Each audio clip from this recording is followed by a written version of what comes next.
here, as you can see, because I'm going to make some herbal infusion in this teapot of mine. I've got several herbs. I've got fresh mint, fresh Persicaria, either odorata or minor, I'm not sure. It's Daun Kesum, and some lemon basil, or cinnamon, whatever it is, or cinnamon basilicum, I think.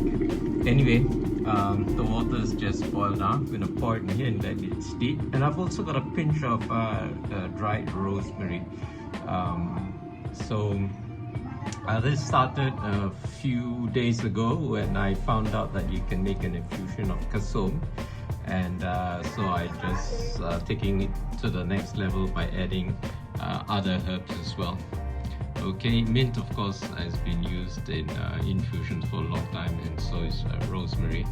I'm not sure about the lemon basil. So anyway, I put it all in there and see how it goes. I'm gonna pour the hot water in now, so I'm gonna switch off the video, or maybe let me try doing it with two hands, with one hand on the kettle and one hand holding my camera.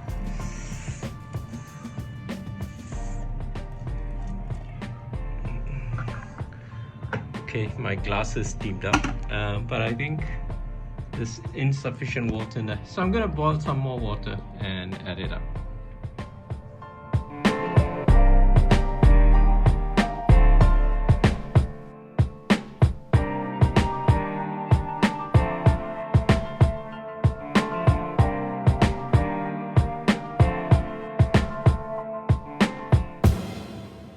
If anything in this video resonated with you, be sure to like it, share it with your friends, leave a comment, and as always, don't forget to subscribe.